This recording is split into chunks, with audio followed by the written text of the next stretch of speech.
Sebagai pengusaha, itu kita nggak seharusnya dengerin semua keluhan dari konsumen kita. Wah, ini nggak bener nih Mas Ganjar nih, berarti kita anti kritik dong sama namanya konsumen gitu.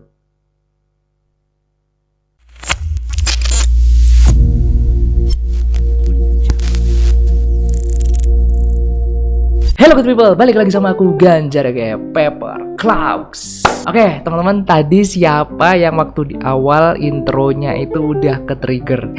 Tapi bener loh, kita sebagai pengusaha itu kadang kita nggak harus ngikutin apa kata konsumen. Bisa jadi konsumen yang akan mengikuti atau yang akan ngikutin bisnis kita loh. Oke, kita coba bermain logika, dan ini yang aku lakukan di Masahiro. Nah, kita nggak bisa bertanya kepada pelanggan apa yang mereka mau, terus kita ngasih ke mereka gitu, atau mereka pengen ini kita langsung menyediakan. Ya menurutku seiring berjalannya waktu mereka pasti bakalan tetap menginginkan sesuatu yang baru, bener nggak? Walaupun kita menyediakan, atau misalnya ada konsumen yang request gini, ya oke kita menyediakan, tapi namanya konsumen itu pasti tetap bakalan ya pengen sesuatu yang baru gitu. Nah, kita selaku pengusaha atau selaku yang punya bisnis, apakah kita bisa menyukupi permintaan atau demand dari mereka gitu kan? Oke, sekarang kita coba geser sedikit. Kenapa kita nggak bangun persepsi konsumen supaya membutuhkan apa yang kita tawarkan? Contoh gini, Masahiro itu dari tahun 2014 kita strike pakai tema Jepang. Nah, apakah 2014 itu orang butuh clothingan dengan tema Jepangan? Jawabannya adalah enggak cuy. Tahun-tahun segitu itu ramenya tema-tema kayak hip hop, metal,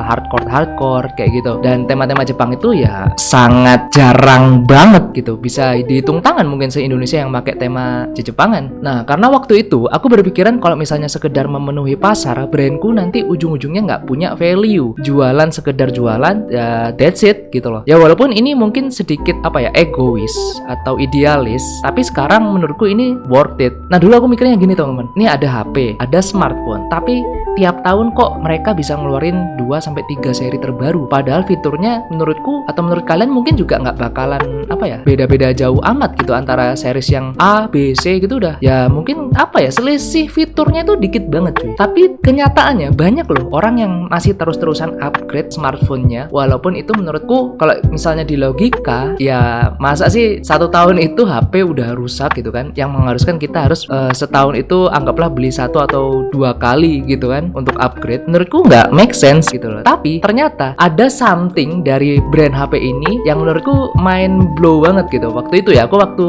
2014an itu mikirnya gini, semua brand HP itu akan memaksa, dalam tanda kutip ya, memaksa kalian untuk merasa membutuhkannya, walaupun itu kalian mungkin nggak terlalu butuh-butuh amat, tapi kesannya kayak memaksa gitu ya. Nah, maka dari itu inovasi itu penting teman-teman. Ketika kita bisa fokus untuk inovasi, konsisten di situ, perubahan sedikit pun akan bisa mempengaruhi calon pembeli kita atau calon konsumen kita. Ada something yang beda dikit aja, itu bisa sangat berpengaruh cuy. Nah, kalau misalnya aku balikin lagi ke Masahiro, kita di tahun-tahun itu temanya kan Jepang gitu kan, tapi tetap dengan inovasi berbagai macam hal gitu. Mulai dari yang kita coba combine tema Jepang, ciri khasnya Masahiro gitu kan, dengan tren desain yang pada saat ini seperti apa nih yang lagi naik gitu kan. Misalnya lagi naik streetwear, oke kita combine tema Jepang sama tema streetwear. Sekarang lagi rame apa? Misalnya mungkin kedepannya kalau misalnya ada tema-tema metal yang bakalan naik, mungkin ya 2022 mungkin tema-tema metal kayaknya akan naik daun sih. Tapi mungkin ya nanti pokoknya ditunggu aja lah. Udah ada beberapa kisi-kisi untuk tren yang bakalan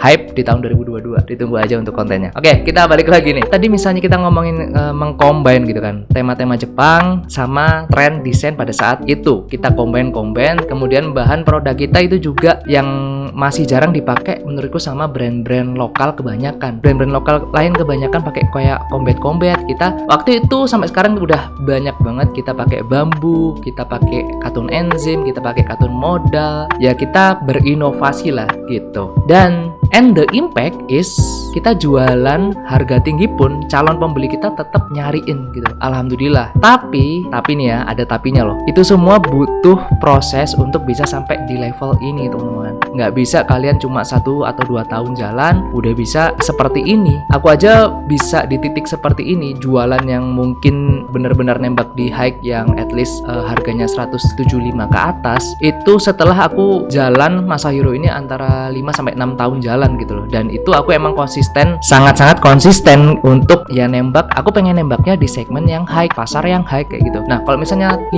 tahun tapi bolong-bolong alias mungkin nggak konsisten, setiap tahunnya mungkin cuma ngeluarin per bulannya itu masih belum jelas, atau kadang mungkin setahun cuma ngeluarin 3-5 katalog doang, menurutku ya sama aja bohong, karena itu jatuhnya nggak konsisten seperti itu. Nah maka dari itu kita selaku pengusaha atau kita yang punya brand atau kita owner suatu brand, alangkah baiknya kita itu fokus terhadap inovasi. Sedikit apapun inovasi itu akan memberikan dampak kepada calon pembeli kita, teman-teman. Ya walaupun inovasi itu banyak sumbernya, bisa mungkin salah satu dari keluhan atau masukan dari konsumen, tapi itu tidak semua atau tidak serta-merta semuanya itu kita terima dan langsung kita pakai, karena kita juga harus melihat, kita juga harus bisa mendevelop suatu produk apakah itu cocok sama value kita atau enggak gitu kan. So mungkin itu aja yang bisa aku share untuk video kali ini. Semoga ada insight yang bisa kalian ambil, dan thank you guys for watching. Jangan lupa untuk like, share, comment, and subscribe. Stay safe, stay strong, never give up. Paper Cloud out. Bye bye teman-teman, thank you guys for watching. See you next video.